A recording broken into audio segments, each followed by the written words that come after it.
किसी ने बड़े कमाल की बात कही है कि गुरूर किस बात का करूं जिंदगी में, मेरे मरने के बाद मेरे अपने ही मुझे छूने के बाद हाथ धोएंगे। हाय गाइस, मैं हूं आरजे कार्तिक। एक छोटी सी कहानी। ये कहानी है साउथ के एक राजा की, जिनके 3 बेटे थे। 3 राजकुमारों में बराबर बुद्धि रहे। तीनों में वो क्षमता हो कि वक्त आने पर चाहे जो राजा बने वो सही फैसला ले सके। राजा ऐसा चाहते थे और इसके लिए राजा साहब ने सोचा कि क्यों ना एक टास्क प्लान किया जाए। तीनों राजकुमारों को दरबार में बुलाया गया और उन्हें टास्क समझाया गया। राजा ने कहा कि आप तीनों राजकुमारों को बारी बारी से 4-4 महीने के अंतराल में, 4-4 महीने के गैप में एक पेड़ को ढूंढने के लिए जाना है। वो पेड़ हमारे राज्य में नहीं है, आपको दूसरे राज्यों में जाना है और वो पेड़ ढूंढ करके हमें बताना है कि कैसा दिखता है, कैसा वो पेड़ है। राजकुमार ने कहा कि सही है। सबसे बड़े वाले ने पूछा कि पिताजी ये तो बताइए कि पेड़ कौन सा ढूंढना है। तो राजा ने कहा कि आपको नाशपाती का पेड़ ढूंढना है। जो लोग नाशपाती नहीं समझते, पियर जिसे इंग्लिश में कहते हैं, वो पियर का जो ट्री है उसे ढूंढने के लिए राजकुमारों को जाना था। सबसे पहले बारी बड़े राजकुमार की थी। बड़े राजकुमार गए, देख करके वापस आ गए। उन्हें पास के राज्य में वो पेड़ मिल गया। आकर के उन्होंने पिताजी से कहा कि आप कहें तो मैं बता दूं कि कैसा दिखता है। तो उनके फादर जो कि राजा थे, उन्होंने कहा कि नहीं, अभी वेट करो। दूसरे वाले को भेजा गया। बीच वाले जो भैया थे वो गए, फिर सबसे छोटे वाले भाई गए।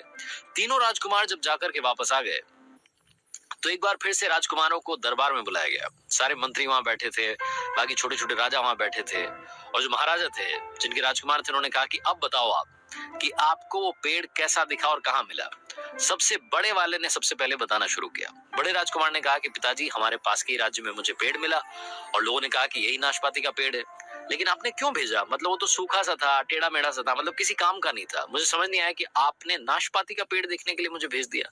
वो ये बोल ही रहा था कि दूसरा वाला जो राजकुमार था, बीच वाला जो था, उसने ये बोलना शुरू कर दिया कि भैया क्या बात कर रहे हो? जो मैंने नाशपाती का पिताजी पेड़ देखा है उस पर हरी भरी पत्तियां थी, लेकिन मुझे एक कमी लगी, उसमें फल नहीं लगे थे। और जैसे ही दूसरा वाला ये बोल रहा था, तीसरा वाला जो सबसे छोटा बेटा था, राजकुमार था, उसने कहा कि पिताजी, ये दोनों भैया क्या बात कर रहे हैं?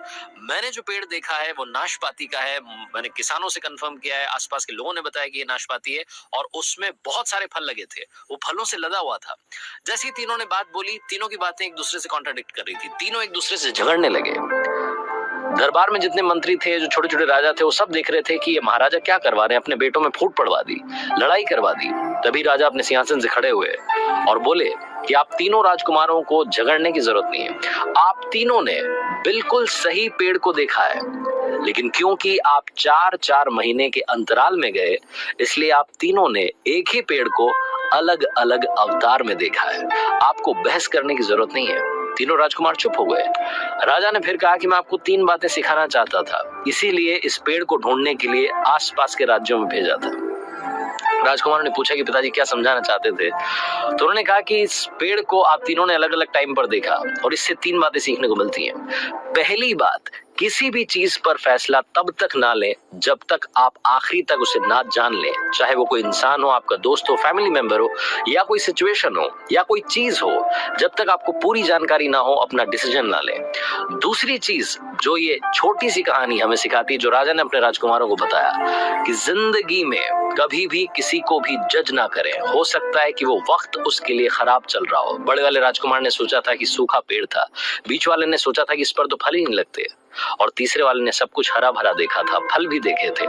राजा ने कहा कि तीसरी बात, जो सबसे जरूरी बात है, वो ये कि इंसान की जिंदगी में कभी भी टाइम एक जैसा नहीं रहता। वही पेड़ पतझड़ में सूख जाता है और जब सावन आता है तो हरा भरा हो जाता है। छोटी सी कहानी, मजेदार कहानी, 3 बातें सिखाती है। जिंदगी में इन 3 बातों के साथ, इन 3 लेसन्स के साथ कर दिखाओ कुछ ऐसा कि दुनिया करना चाहे आपके जैसा। याद रखिए।